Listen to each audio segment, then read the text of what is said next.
ఇక బాసర త్రిపుల్ ఐటీలో food poison కలకలం రేపుతుంది. నిన్న మధ్యాహ్న భోజనం ఫ్రైడ్ రైస్ తిని 60 మంది విద్యార్థులు అస్వస్థకు గురయ్యారు. ఈ నేపథ్యంలో అస్వస్థకు గురైనటువంటి విద్యార్థులను హాస్పిటల్ తరలించి చికిత్స అందిస్తున్నారు. పరామర్శించడానికి వెళ్ళినటువంటి ఎన్ఎస్యూ రాష్ట్ర అధ్యక్షుడు బల్మూరు వెంకట్ని పోలీసులు అడ్డుకొని అరెస్ట్ చేసి పోలీస్ స్టేషన్ తరలించారు. ఇక అక్కడ పరిస్థితి ఎలా ఉందో బాసర ప్రతినిధి రామేశ్వర్ అందిస్తారు. చెప్పండి రామేశ్వర్. బాసర త్రిపుల్ ఐటీ మరోసారి వివాదాల్లో నెలకొంది. నిన్నటి నుండి బాసర త్రిపుల్ ఐటీలో ఫుడ్ పాయిజన్ కారణంగా సుమారు 200 నుండి 300 మంది విద్యార్థులు అస్వస్థతకు గురయ్యారు.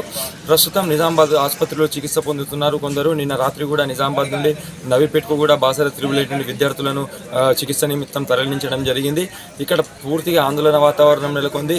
ప్రతిపక్ష పార్టీ నాయకులు, మిగతా విద్యార్థి సంఘాల నాయకులు నిన్న రాత్రి కూడా బల్మూరు వెంకట్ నిజామాబాద్లో ఓ ప్రైవేట్ ఆసుపత్రిలో విద్యార్థులను పరామర్శించడానికి వెళ్తే బల్మూరు వెంకట్ని కూడా అరెస్ట్ చేయడం జరిగింది నిజామాబాద్ పోలీసులు.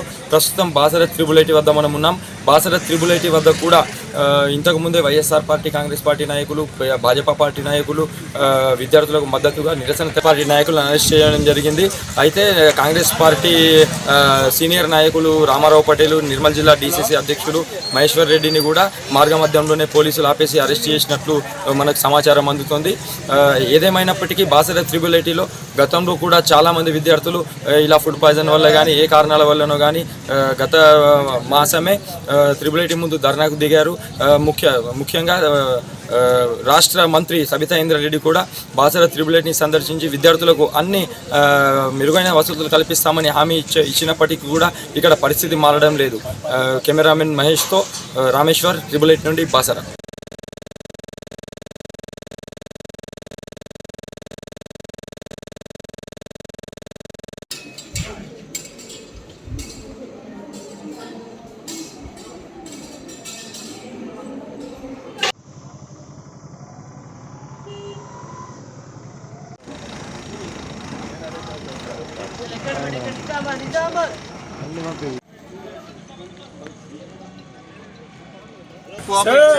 Sir, unnecessary you are making an issue.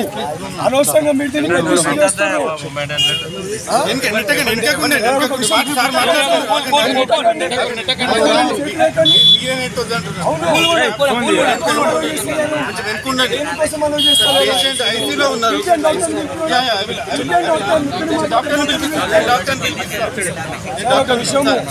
ఎంతమంది మేము వెళ్ళాలనుకుంటే వెళ్ళొచ్చు. హాస్పిటల్